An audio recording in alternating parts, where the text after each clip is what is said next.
Herkese merhaba, kanalıma hoş geldiniz. Bugün birlikte Max Mara tasarımlarından esinlenerek kendi örgü tekniğimle yorumladığım bu modern rafya çantayı öreceğiz. Bu çantayı tasarlarken amacım hem günlük kullanım için sağlam hem de formunu koruyan bir modern rafya çanta hazırlamaktı. Oldukça detaylı videosu olduğu için 2 bölüm olarak hazırladım. Bu ilk videoda çantanın ön, arka ve yan panellerini birlikte öreceğiz. İkinci bölümde ise çanta sapını, çantanın son montajını ve bu modele karakterini veren tüm detayları birlikte hazırlayacağız. Hazırsanız hemen yapımına başlayalım. Bu çantayı örmek için Milano rafya kullanacağım. 100 gramlık 3 makara gerekiyor. Renk kodu 7. Sizler yumuşak, ince istediğiniz rafya ipiyle örebilirsiniz. Tığ olarak da 3 mm tığ kullanacağım. Biraz sıkı örmeye dikkat edeceğiz. Çantamız 4 parçadan oluşacak.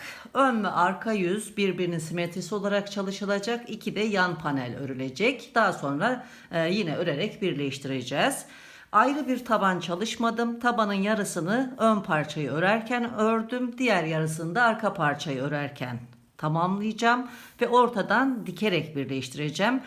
Taban geniş olduğu için dikişin destek vermesini istiyorum.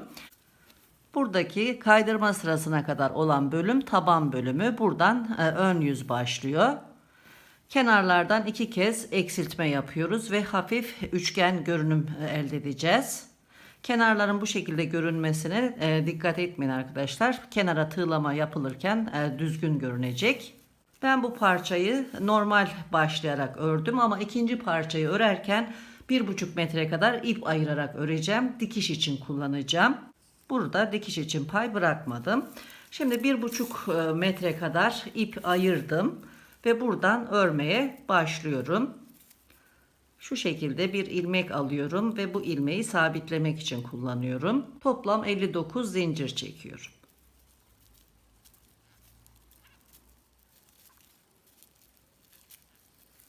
Toplam 59 zincir çektim. Şöyle zinciri ters çeviriyorum ve sırt tarafındaki çıkıntılara batarak sık iğne öreceğim. Bir zincir atlıyorum. İkinci zincirin çıkıntısına batıyorum. Sık iğne örüyorum. Bu şekilde çıkıntılara batarak sıra sonuna kadar toplam 58 sık iğne örelim.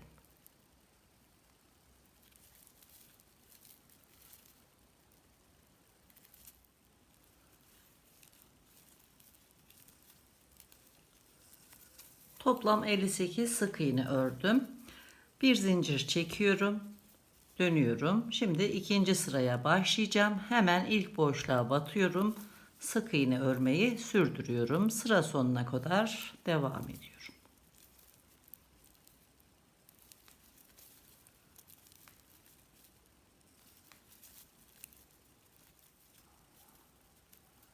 Son boşluğa batıp son sık iğneyi örüyorum. İkinci sırayı tamamladım. Yine bir zincir çekip dönüş yapıyorum ve ilk boşluğa batıyorum. Birinci sık iğneyi örüyorum.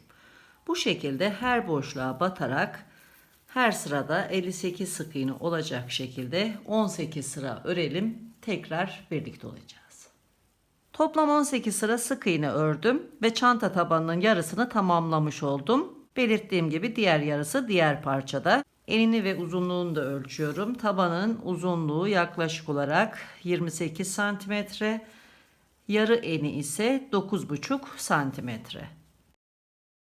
Şimdi çanta tabanının yan duvarına geçmeden önce bir sıra kaydırma öreceğim ve burada kırık bir hat oluşturacağım. Bir zincir çekip dönüş yapıyorum. Ters taraftan bir sıra kaydırma örmeye başlıyorum. Bir zincir çekmiştim. Birinci zinciri atlıyorum, buradaki sık iğnenin ilmeğini atlıyorum. İkinci sık iğnenin ilmeğine batıyorum. Arka kanadına battım. Ön kanadı önde. Bir ilmek alıyorum. Tığımdaki ilmeğin içerisinden geçirip kaydırma örüyorum. Sıradaki sık iğnenin ilmeğine bu şekilde batıyorum, arka kanadına ilmek çıkartıyorum. Tığımdaki ilmeğin içerisinden geçirip kaydırma örüyorum. Bu şekilde devam ediyorum. Sıra sonuna kadar devam edelim.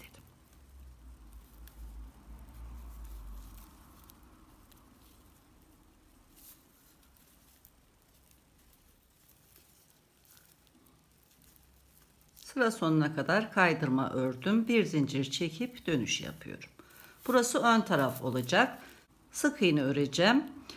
İlk kaydırma ilmeğinin arka kanadını alacağım. Bu ön kanat, arka kanadına batacağım. Aynı zamanda alt sıranın sık iğne ilmeğinin de arka kanadına batacağım. Bu şekilde. Tığımın üzerinde 2 ilmek var. İlmek çıkartıyorum. Sık iğne örüyorum. Sıradaki kaydırma ilmeğinin arka kanadına batarken alt sıranın sık iğne ilmeğine de arka kanadına battım. İlmek çıkartıyorum. Sık iğne örüyorum. Sıra sonuna kadar bu şekilde devam ediyorum.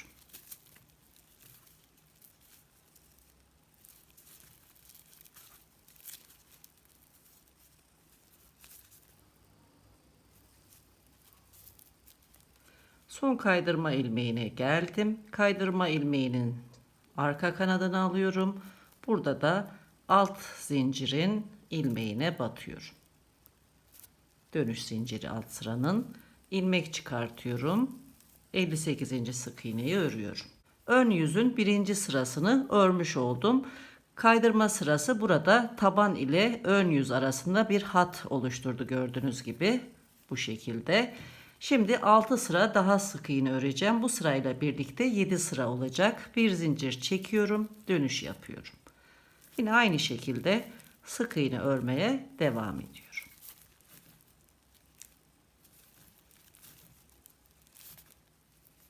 Ön yüzde kaydırma sırasından sonra toplam 1, 2, 3, 4, 5, 6, 7 sıra sık iğne ördüm. Şimdi ters taraftan kafes örgüye başlayacağım. Dönüyorum, 4 zincir çekiyorum.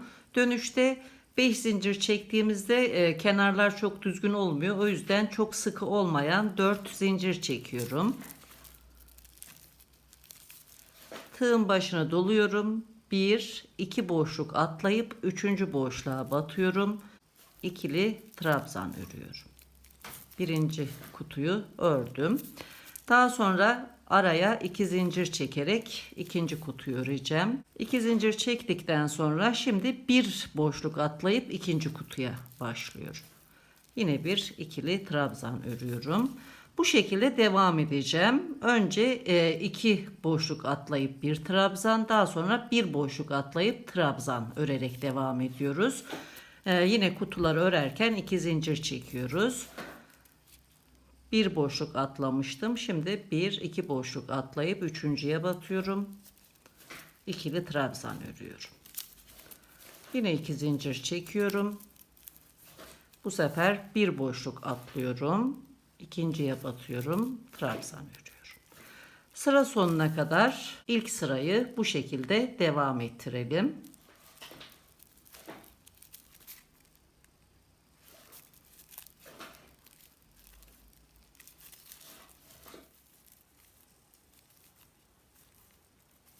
Son olarak 2 zincir çekiyorum. 1 2 boşluk atlayıp üçüncü son boşluğa batıyorum. İkili trabzan örüyorum. Birinci file sırasını tamamladım.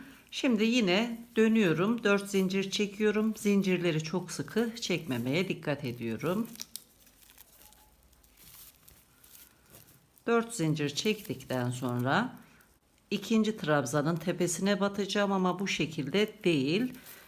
Gidiş dönüş olarak ördüğümüz için trabzanların daha düzgün durmasını istiyorum. O yüzden trabzan örerken ikinci kapatmış olduğum ilmeklerin ortasına batıyorum bu şekilde. İlmek çıkartıyorum. İkili trabzan örüyorum. Zincirleri bundan sonra sıkı çekmeye çalışıyorum. Çok gevşek olmayacak. Sadece başlangıçtaki zincirleri biraz serbest öreceğiz. Şimdi yine sıradaki trabzanın son ilmeklerine batıyorum bu şekilde tam orta noktasına. İlmek çıkartıyorum. İkili trabzan örüyorum. Yine 2 zincir çekiyorum. Aynı şekilde sıradaki trabzanın tepesine batıyorum. Yani son ilmeklerine ikili trabzan örüyorum. Bu şekilde kafes örgüye devam edeceğiz. Toplam 7 sıra örelim. 8. sırayı örerken sağ ve sol kenardan birer kutu eksilteceğiz. Toplam 1, 2, 3, 4, 5, 6, 7 sıra file ördüm. Dönüyorum, 8. sıraya başlayacağım. Sağ ve sol kenarda birer kutu eksilteceğim. 3 zincir çekiyorum. Bir trabzan atlayıp ikinci trabzana batıyorum. İkili trabzan örüyorum. Sağ tarafta bir kutu eksildi. 2 zincir çekip file örgüye devam ediyorum. Son 2 kutu kalana kadar örelim.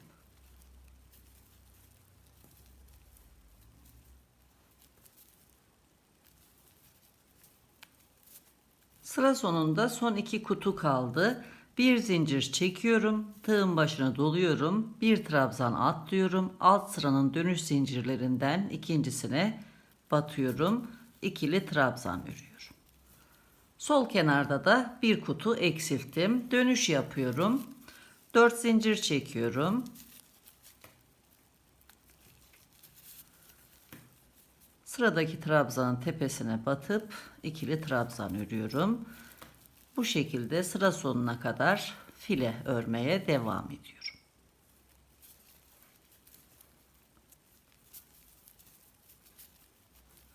Sıra sonuna geldim.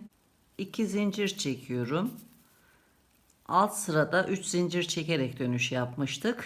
Bir, ikinci zincire batıyorum. İkili trabzan örüyorum. Dönüyorum. Tekrar 4 zincir çekerek file örgüye devam edeceğiz. Eksiltme yapmış olduğumuz bu sıranın üzerine ördüğümüz, bu sırada dahil olmak üzere toplam 6 sıra file örelim. Tekrar birlikte olacağız.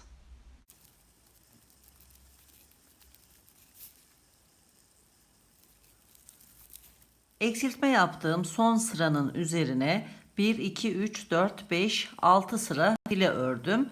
Dönüyorum. 7. sırayı örerken aynen altta yaptığımız gibi sağ ve sol kenardan birer kutu eksilteceğiz.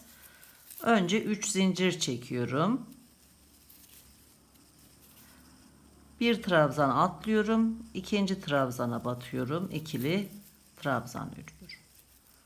Bir kutu bu tarafta eksilttim. Yine 2 zincir çekip trabzan örerek son 2 kutuya kadar file örmeye devam ediyorum.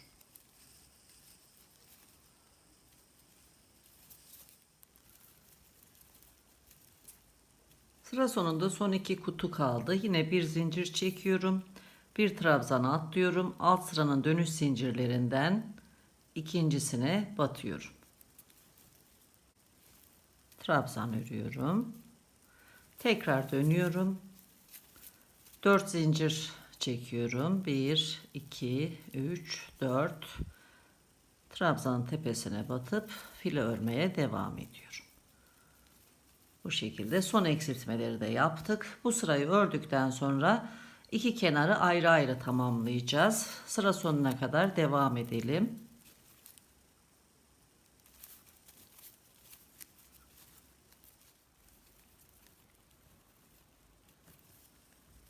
Son kutu için 2 zincir çekiyorum. Altta dönüş zincirlerinden ikincisine batıp trabzan örüyorum. Toplam 16 sıra file ördüm. Şimdi dönüş yapacağım ve kısa sıralarla önce bu tarafı tamamlayacağım. Aynı şekilde diğer tarafa geçeceğiz. Dönüyorum. 4 zincir çekiyorum. Önce 3 kutu öreceğim.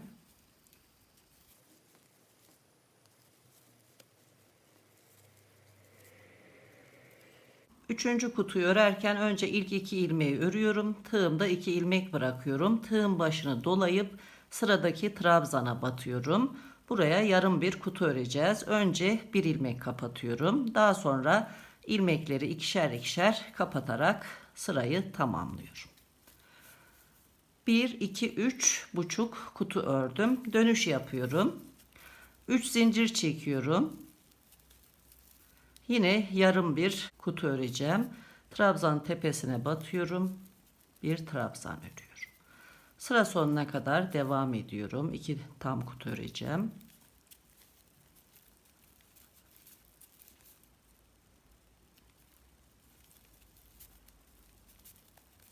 Dönüyorum. 4 zincir çekip bir kutu öreceğim önce.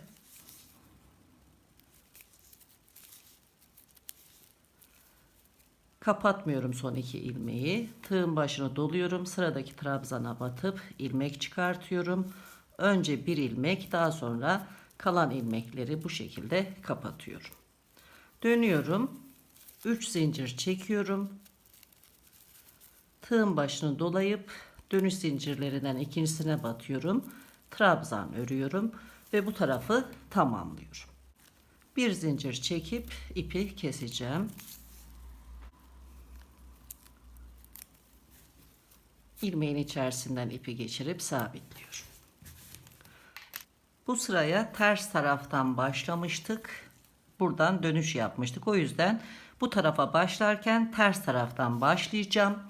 1, 2, 3, 4 kutu sayıyorum ve sıradaki trabzana batıp ipimi buraya bağlıyorum. 3 zincir çekiyorum. Yarım kutuyla başlayacağım. Tığın başını dolayıp sıradaki trabzana batıyorum. Bir trabzan örüyorum. İlk kutu yarım oldu. Daha sonra 2 zincir çekerek 3 tam kutu örüyorum.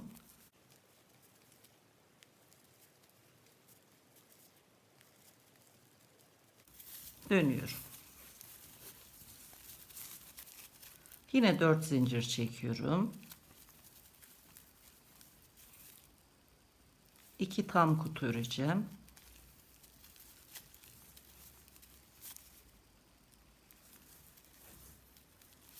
Son 2 ilmeği kapatmıyorum. Tığın başını doluyorum. Sıradaki trabzanın tepesine batıyorum. Bir ilmek çıkartıyorum. Önce bir ilmek, daha sonra 2, daha sonra 3 ilmek kapatıyorum. Bir yarım kutu daha ördüm. Tekrar dönüyorum. 1, 2, 3 zincir çekip sıradaki trabzanın tepesine batıyorum. Bir yarım kutu ördüm. 2 zincir çekiyorum. Bir tam kutu örerek bu sırayı tamamlıyorum. Tekrar dönüyorum. 2 zincir çekiyorum. Tığın başını doluyorum. Sıradaki trabzanın tepesine batıp önce 1, sonra 2 ve tekrar 2 ilmek kapatarak sırayı tamamlıyorum. Şimdi üst bölüme 5 sıra sık iğne öreceğiz. Sık iğne örerken bu köşeye kadar olan yarım sıraların başlarına ikişer sık iğne öreceğiz. Birer de köşelere batarak öreceğiz. Şimdi bir zincir çekiyorum. Köşeye batıp birinci sık iğneyi örüyorum. Daha sonra buraya 2 sık iğne örüyorum. Tekrar köşeye batıp bir sık iğne. Boşluğa 2 sık iğne. Devam ediyorum.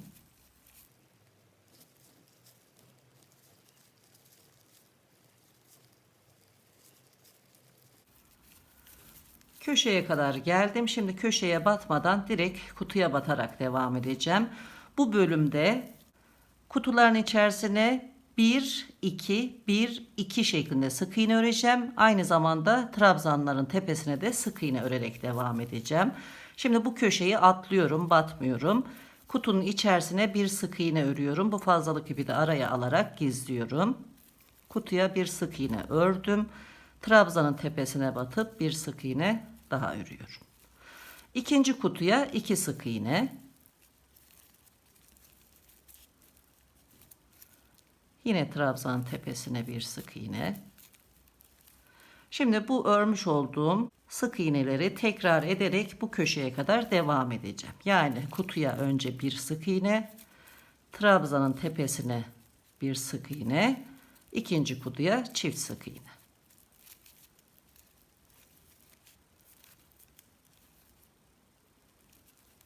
Son kutuya bir sık iğne ördüm. Şimdi yarım sıralara başlayacağım yine. İlk yarım kutuya batıyorum. 2 sık iğne örüyorum. Köşeye batıp bir sık iğne. Bu şekilde buraya kadar devam edelim.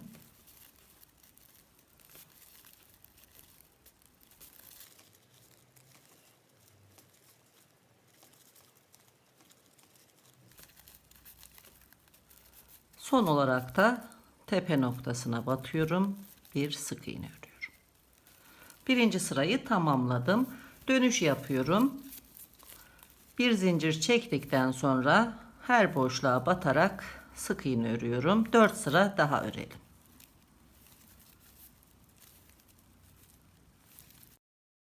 Çantanın ön ve arka yüzünü tamamlamış oldum. Birebir aynı şekilde ördük. Birinci parçaya başladığımda ip ayırmadan ördüm. Sık iğne ördükten sonra ipi kestim. Başta da belirttiğim gibi ikinci parçaya başlarken 1,5 metre kadar ip ayırarak başlamıştım. Taban dikişini tamamlamak için. Aynı şekilde ördüm. Fakat ipi kesmedim. Dikişten sonra her iki parçanın çevresine bir sıra sık iğne öreceğim için ipi kesmiyorum. Bu şekilde bir ayraç yerleştirip beklemeye aldım. Çantanın tabandan buraya kadar olan uzunluğunu da ölçüyorum. Uzunluk yaklaşık olarak bu kaydırma çizgisine kadar 27 santimetre. Şimdi ayırmış olduğum ipe iğneyi geçireceğim ve tabanın dikişini yapmaya başlayacağız. Ayırdığım ipi iğneye geçirdim. Şu şekilde iki parçanın ön yüzü üstü olacak şekilde karşılıklı yerleştirdim. Şimdi dikmeye başlıyorum. Bu parçada dönüş için çekmiş olduğumuz zinciri buluyorum. Bu zincirin üst kanadına, bu alt kanat, bu da üst kanat, bu şekilde alttan batıyorum. İpi çekiyorum. İki ucu birleştiriyorum. Bu tarafa geçmeden önce ilk ilmeğe batıyorum bu şekilde. Bu taraftaki kanadını alacağım. Altta kanat bu. Üstteki kanat. Şu şekilde alttan böyle batıyorum.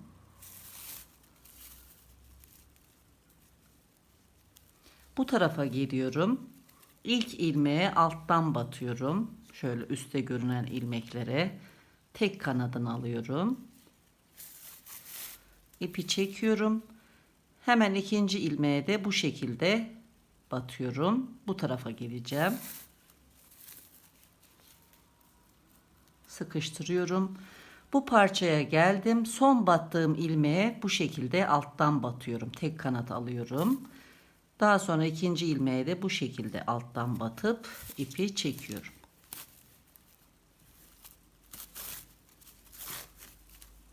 Sıkıştırıyorum. Tekrar bu tarafa geliyorum. Son battığım ilmeğe şu şekilde alttan batıyorum. Şöyle yan çevireyim. Son batmış olduğum ilmek bu. Bu şekilde battım. Yanındaki ilmeğe de üstten bu şekilde batıyorum. Alt kanatlara dokunmuyorum. İpi çekiyorum.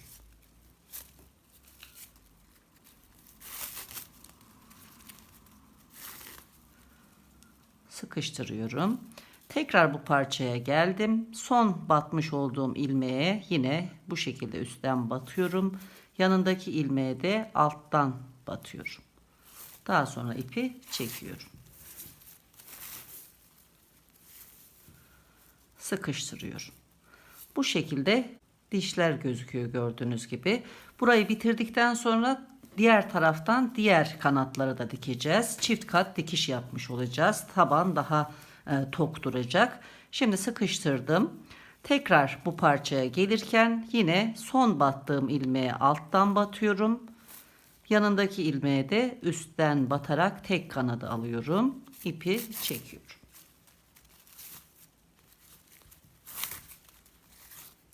Sıkıştırıyorum. Aynı işlemleri tekrarlıyorum.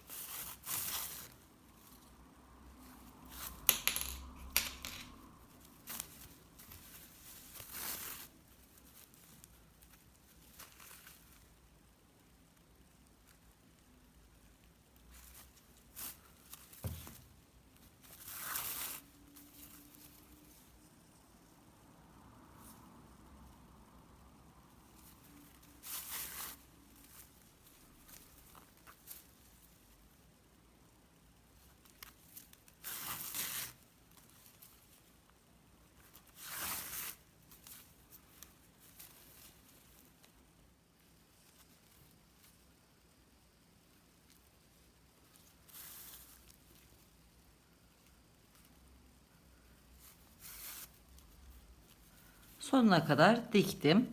Şimdi tekrar burada sık iğnenin kanadına batıyorum. İpi buraya geçirip çeviriyorum. Şimdi aynı şekilde diğer taraftan da dikeceğiz. Bu dikmediğimiz kanatları. Buradayım. Bu tarafa geliyorum. Bu üst kanada şu şekilde batıyorum. İpi çekiyorum. Daha sonra buraya geçmeden önce yanındaki ikinci ilmeğe alttan batıyorum. Batarken de burada son batmış olduğum ilmeğe tekrar batıyorum bu şekilde. İpi çekiyorum. Yine yanındaki ikinci ilmeğe alttan batıyorum. Buradan alttan batarken de bu tarafta son batmış olduğum ilmeğe batarak çıkıyorum. İpi çekiyorum. Şimdi ikinci ilmeğe batıyorum. Burada da yine son batmış olduğum ilmeğe iğnemi geçiriyorum bu şekilde. İpi çekiyorum. Bu tarafta ikinci ilmeğe üstten batarken bu tarafta son battığım ilmeğe de iğnemi geçiriyorum. İpi çekiyorum. Bu şekilde ip daha az yıpranıyor. Şimdi bu tarafta ikinci ilmeğe alttan batarken üst taraftaki son battığım ilmeğe de iğnemi geçirip ipi çekiyorum. Bu şekilde sıra sonuna kadar bütün ilmekleri dikelim.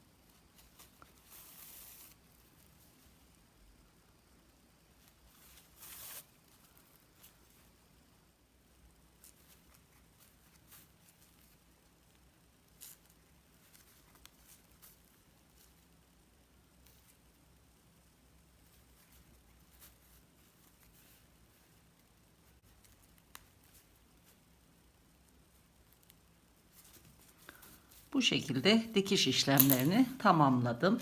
Şimdi ipi sabitliyorum. Şöyle batıyorum. Bir düğüm atıyorum. İp tam yeterli geldi. Fazlalığı kesip sık iğne örerken araya gizleyeceğim. Burası ters tarafı. Burası da ön yüzü. Şimdi bırakmış olduğum ipi alıp kenarlarına sık iğne örmeye başlıyorum. Ayrıca çıkartıyorum. Bir zincir çekiyorum. İlk sıra başına batıyorum. Sık iğne örüyorum. Sırayla her sıra başına batarak sık iğne örmeyi sürdürüyorum. Buraya 5 sıra sık iğne örmüştük. Burada da yine 5 sık iğne olacak. 5 sık iğne ördüm. Bu fazlalık ipi de araya alarak gizleyeceğim. Şimdi boşluğa batıp bir sık iğne örüyorum. Bir de bu trabzan ya da zincir, bu trabzan gibi görünen zincire batıp sık iğne örüyorum. Yani bir boşluğa, bir de bu çizgilerin üzerine batarak sık iğne öreceğiz. Bu şekilde tabana kadar devam edelim.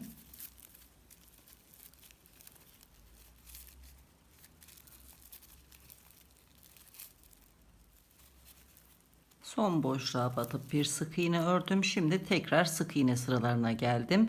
Yine sıra başlarına batıyorum. Her sıraya bir sık iğne denk gelecek şekilde örmeyi sürdürüyorum. İkinci sıra başına batıyorum. Burada bir sık iğne daha örüyorum. Sırayla dikiş bölümüne kadar ilerleyeceğim.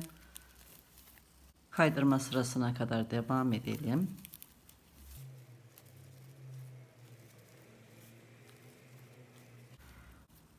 Burada 7 sıra sık iğne örmüştük.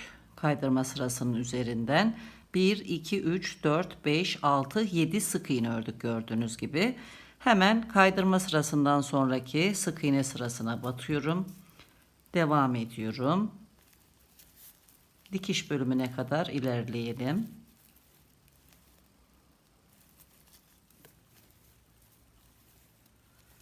Tabandaki dikişe kadar geldim. Son sık iğneyi örüyorum ek yerine kadar.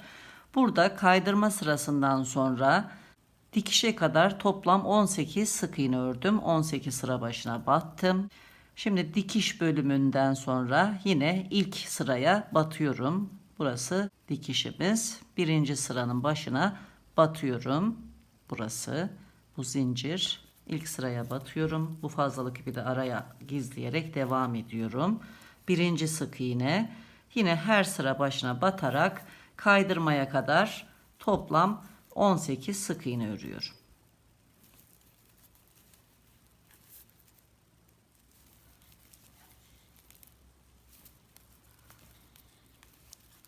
Kaydırma sırasına kadar ördüm. Yine orta dikişten bu tarafa 18 sık iğne oldu. Yani taban bölümünde toplam 36 sık iğne bulunuyor.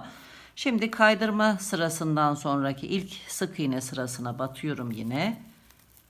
Birinci sık iğneyi ördüm. Burada 7 sıra var. 7 sık iğne öreceğiz. Daha sonra kafeslerin içerisine bir tane de bu direklerin üzerine olmak şartıyla bu bölüme kadar sık iğne örelim.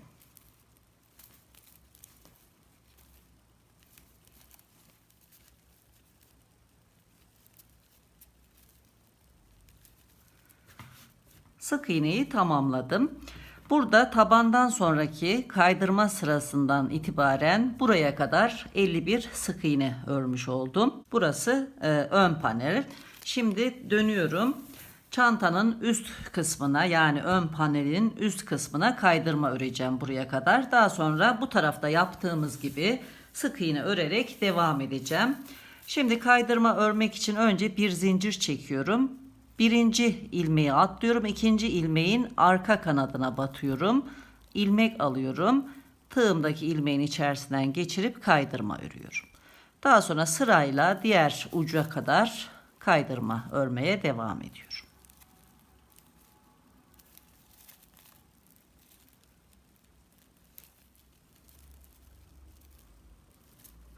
Şimdi diğer kenara yaptığımız gibi sık iğne öreceğiz. Yine bir zincir çekip ilk sıra başına batıyorum. Birinci sık iğneyi ördüm. Sırayla sıra başlarına batarak devam ediyorum. Diğer kenardaki gibi aynı sayıda sık iğne örmeye dikkat edelim. Buraya kadar sık iğne öreceğiz. Diğer parçanın üst kısmına da yine kaydırma örerek buraya geleceğiz. Buraya geldiğimizde tekrar birlikte olacağız.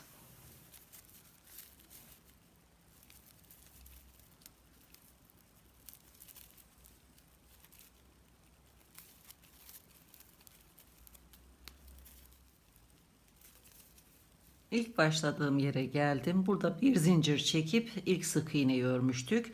Çekmiş olduğum zincirin arka kanadına batıp son kaydırmayı örüyorum. Ve ipi kesiyorum. İlmeğin içerisinden geçiriyorum. Daha sonra bir iğneye takıyorum ipi. İlk sık iğnenin ilmeğine arka taraftan şöyle batıyorum, her iki ilmeğine. Daha sonra burada son ipin çıktığı ilmeğe batıp geri arkaya alıyorum. Bu şekilde bağlamış oldum. Dönüyorum. İlmekler arasından ipi yürüterek gizliyorum.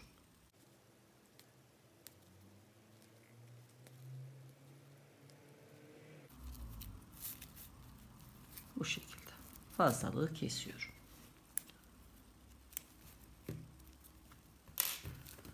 Ön ve arka yüzü tamamladım. Burası ön taraf. Şöyle katladığımızda taban burası. Yandan görüntüsü de bu şekilde olacak. Şimdi sıra geldi yan panelleri örmeye. Tabanın yan kenarındaki sık iğneleri sayıyorum. Zaten örerken saymıştık. Dikişe kadar burada 18 sık iğne. Dikişten sonra da bu kaydırmaya kadar 18 sık iğne var. Ben birinciye ve sonuncuya birer ayraç yerleştirdim. Taban bölümü buraya denk gelecek. Toplam 36 sık iğne ile başlayacağız. 6 sıra sık iğne öreceğiz. Daha sonra kenarlardan 6'şar ilmek ekleyerek bombe oluşturup sonra düz devam edeceğiz. Şimdi 37 zincir çekerek 6 sıra sık iğne örelim. Tekrar birlikte olacağız.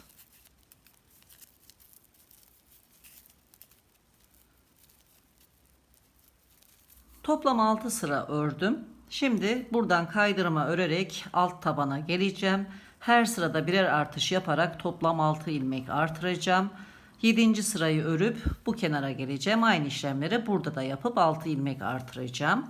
Şimdi son sık iğneyi örüyorum. Buraya bir ayraç yerleştiriyorum ilmek sayılarını karıştırmamak için. Bu ayraçtan sonraki ilmekler artış yaptığım ilmekler olacak.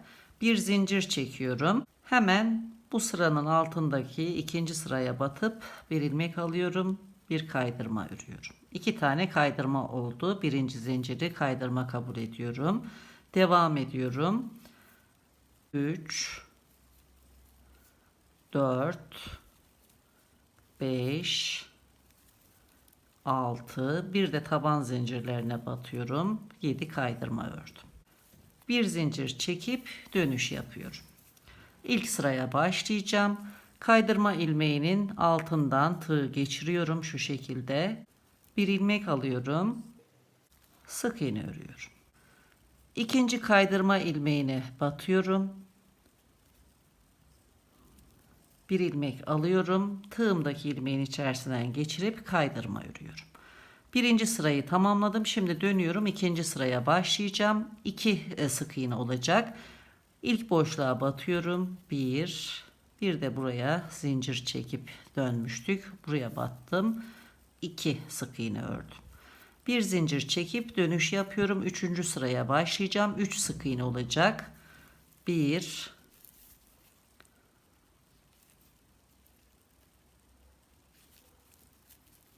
2 kaydırma ilmeğinin altından batıyorum. Buraya batıp bir artış yapıyorum. Üçüncü sık iğne.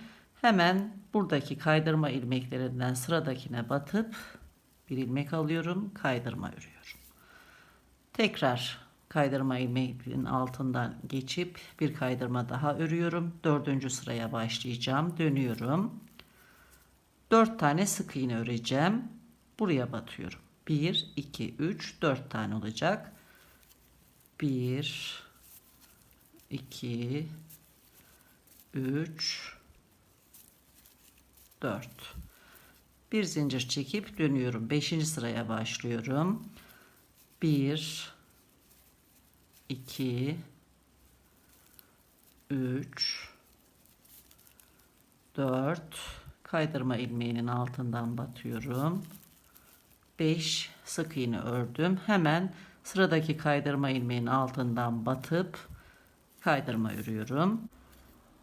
Üstteki kaydırma ilmeğine batıyorum. Buradan da bir kaydırma örüp dönüş yapıyorum. Toplam 6 sık iğne öreceğim. Buraya batıyorum. 1 2 3 4 5 6 bir zincir çekip dönüş yapıyorum. 6 sıra örmüştük. Burada da 6 sıra ördük ve 6 ilmek artış yaptık. Şimdi 7. sırayı örerken sıra sonuna kadar devam edeceğim. Önce ayraca kadar toplam 6 sık iğne örüyorum. 1 2 3 4 5 6 ayracın bulunduğu ilmeğe batıyorum. Buradan devam ediyorum. Ayracın bulunduğu sık iğne birinci sık iğne. Buraya kadar 36 sık iğne öreceğim.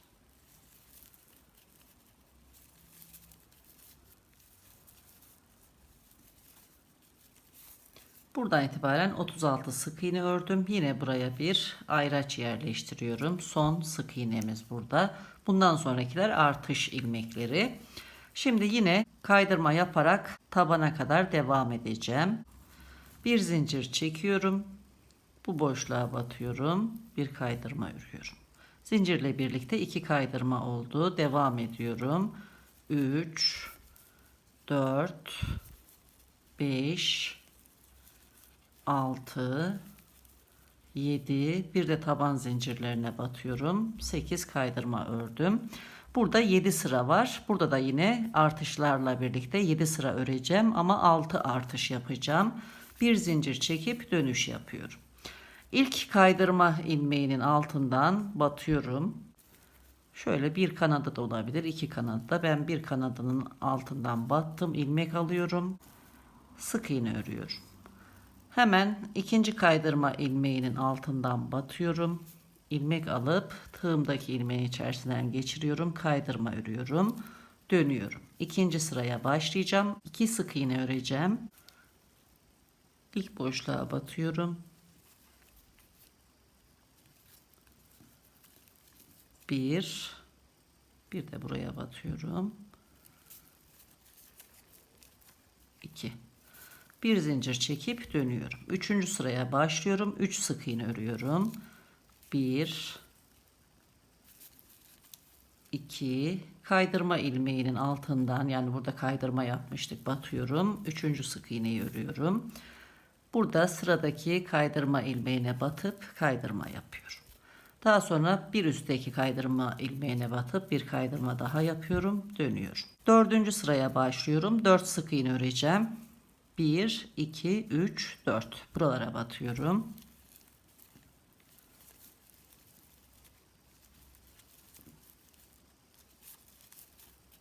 Bir zincir çekip dönüş yapıyorum. 5. sıraya başlayacağım. 5 sık iğne öreceğim. 1 2 3 4 bir de kaydırma ilmeğinin altından batıp örüyorum. 5. Hemen buradaki üstteki kaydırma ilmeğine batıyorum. Bu taraftaki kanadına bir ilmek alıp kaydırma örüyorum. Üsttekine batıp aynı şekilde bir kaydırma daha örüyorum, dönüyorum. Şimdi 6. sıraya başlıyorum. 6 sık iğne öreceğim. Buradan batacağım yerleri gösteriyorum. 1 2 3 4 5 6 buraya batıyorum. Sırayla 6 sık iğne örüyorum.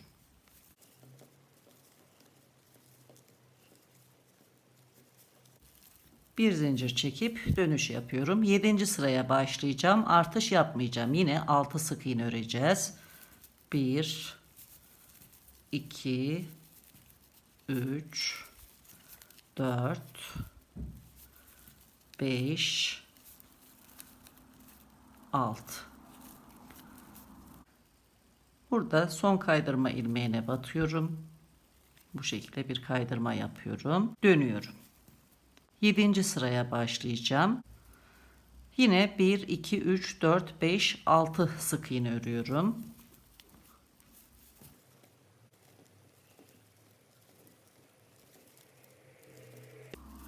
Bir zincir çekip dönüş yapıyorum.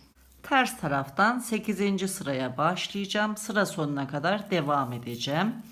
İlk boşluğa batıyorum. Ayrıca kadar 6 sık iğne örüyorum.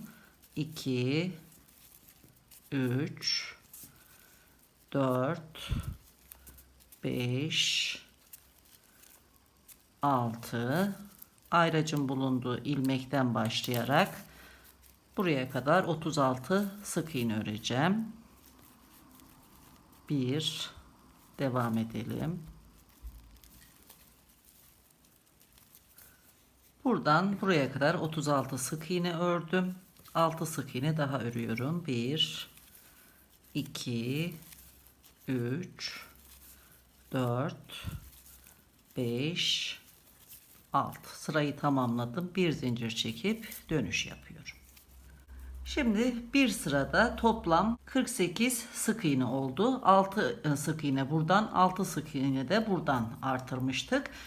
Sıra olarak da 1 2 3 4 5 6 7 8 sıra oldu. Bundan sonra bu şekilde her sırada 48 sık iğne olacak şekilde örmeye devam edeceğiz. Şurada son çevresine sık iğne örerken karıştırmamak için 8.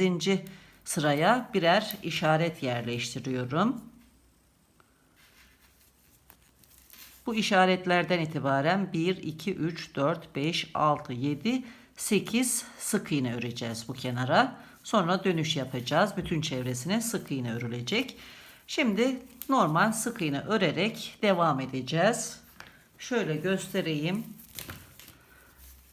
Bu parçaların etrafına sık iğne örmüştük.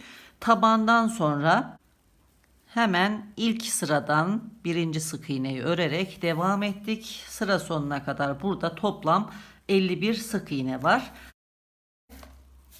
İlk başlangıçtan itibaren 51 sıra olacak şekilde öreceğiz yan paneli. 51 sırayı tamamlayalım. Tekrar birlikte olacağız. Yan paneli tamamladım. Uzunluk olarak yaklaşık 27,5 santimetre. Şimdi bütün çevresine sık iğne öreceğim. Sadece üst kenara kaydırma öreceğiz. Buradan ilk sıradan başlıyorum. İlk sıra başına batıyorum. Bir ilmek çıkartıyorum. Sık iğne örüyorum. İkinci sıra başına batıyorum. İkinci sık iğneyi örüyorum. Bu şekilde sık iğne örerek ayrıca kadar gelelim. Köşeye kadar toplam 51 sık iğne öreceğiz. Devam edelim.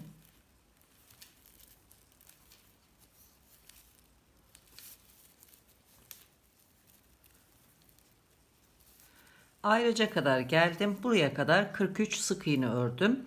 Ayracın takılı olduğu sıradan itibaren de köşeye kadar 8 sıra bulunuyor. Ben taban bölümündeki 36 sık iğneyi de işaretledim. İşaretlerin bulunduğu ilmekler de dahil olmak üzere zincir çekerek başladığım taban bölümü burası. Şimdi buraya kadar 51 sık iğneyi tamamlayacağız. Ayracı çıkartıyorum. 44, 45, 46, 47, 48, 49, 50, 51. sıra burası ama tabana batacağım. Burayı toplaması için tabandaki ilmeğe batıyorum. Bir ilmek yani bir sırayı atladım.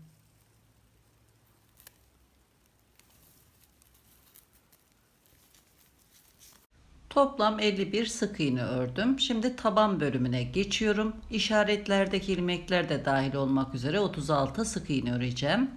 İlk işaretin bulunduğu ilmeğe batıyorum.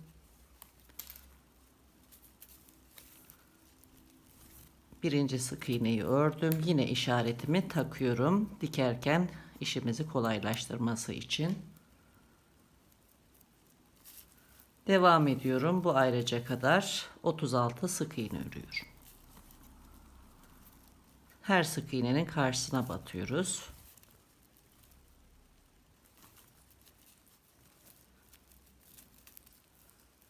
...35 ayracın bulunduğu ilmeğe de bir sık iğne örüyorum. Taban için toplam 36 sık iğne ördüm.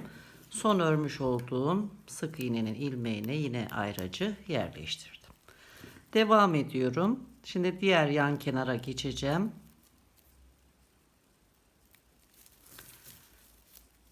Bu işarete kadar 8 sık iğne örüp devam edeceğiz. Sıra sonunda toplam 51 sık iğne olacak. Yine hemen bu köşeye batıyorum. Birinci sık iğneyi örüyorum. Devam edeceğim. 1, 2, 3, 4, 5, 6, 7. Bununla 8 oluyor. Buraya batıyorum. Devam ediyorum. 2, 3, 4, 5, 6, 7. Ayracın bulunduğu ilmeğe de örüyorum. 8. Şimdi devam edelim. 51 sık iğne olana kadar örelim.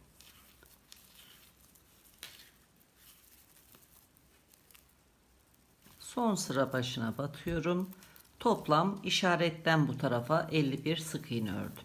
Şimdi son olarak üst kenara kaydırma örerek tamamlayacağız. Bir zincir çekiyorum. İlk ilmeği atlıyorum. İkinci sık iğnenin ilmeğinin arka kanadına bu şekilde batıyorum. Bir ilmek çıkartıyorum. Tığdaki ilmeğin içerisinden geçirip kaydırma örüyorum. Sırayla devam ediyorum.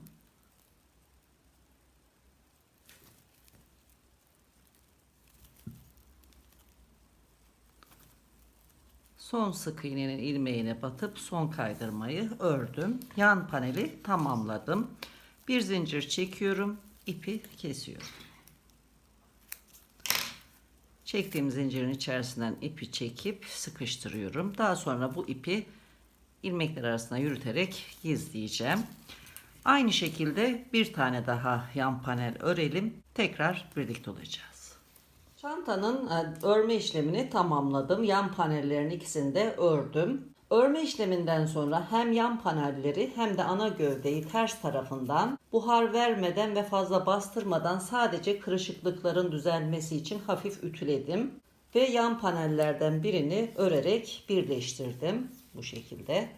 Şimdi diğer yan paneli birlikte örerek birleştireceğiz. Çanta gövdesinin ön yüzü üstte olacak şekilde yerleştiriyorum.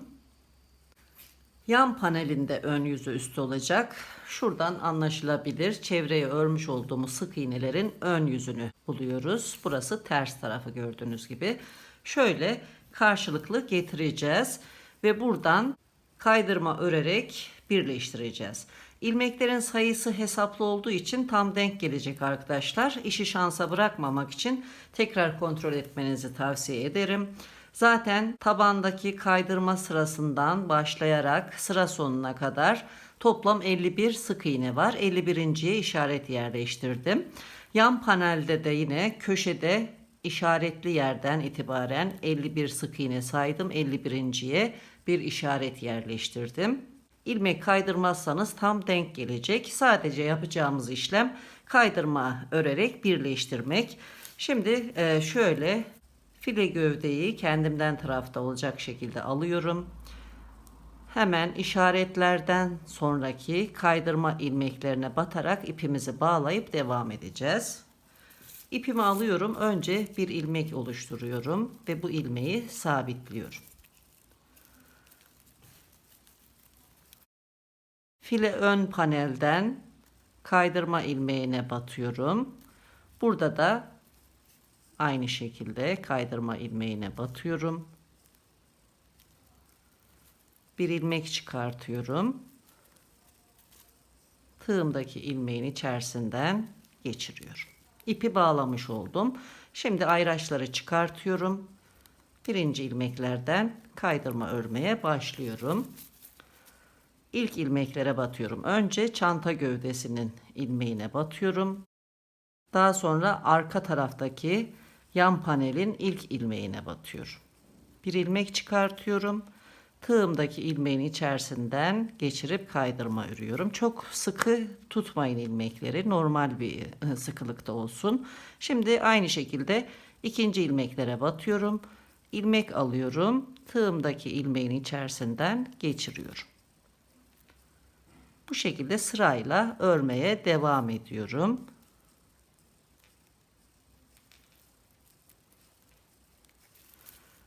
Bu köşedeki ayraçlara kadar bu şekilde devam edelim. Daha sonra da aynı şekilde devam ediyor ama göstermek için oraya gelince tekrar birlikte olacağız.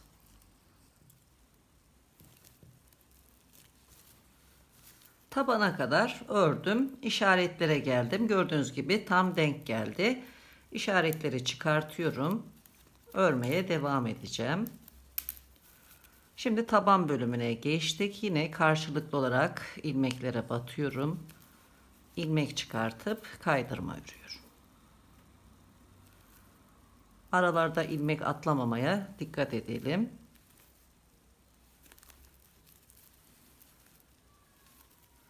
Aynı şekilde örmeyi sürdüreceğiz. Köşe dönüşü bu şekilde. Şimdi buradan devam edelim. Sırayla ilmekleri örerek üst köşeye kadar gelelim.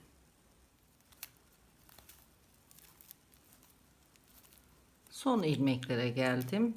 İşaretleri çıkartıyorum. Gördüğünüz gibi ilmekler tam denk geldi. Son sık iğnelere batıyorum. Son kaydırmayı ördüm.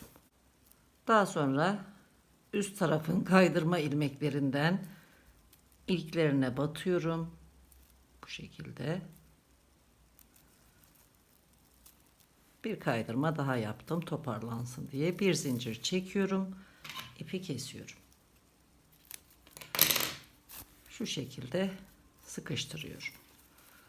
Burayı da toparlamış olduk. Gördüğünüz gibi yan panellerle beden bölümü birbirini tamamladı. Şimdi bu fazlalık ipleri içeride yürüterek gizleyeceğim. Daha sonra çanta sapının yapılışına geçeceğiz. Birinci bölümün sonuna geldik. Bu bölümde çantanın ön, arka ve yan panellerini örüp kenarlarını birlikte birleştirdik. Elimde görmüş olduğunuz çantanın son hali. İkinci bölümde ise sapları, kenar kontürlerini ve tüm detayları birlikte tamamlayacağız. İç torbanın kumaş ölçülerini videonun açıklamalar bölümünde bulabilirsiniz. Ayrıca torbanın dikiliş videosunun bağlantısını açıklamalara ekledim. Vermiş olduğum ölçülerle videodan yararlanarak kolaylıkla hazırlayabilirsiniz. Ayrıca ikinci video yayınlandığında bu videonun açıklamalar bölümüne ve sabit yorumuna bağlantıyı ekleyeceğim. İkinci bölümde görüşmek üzere. Hoşça kalın.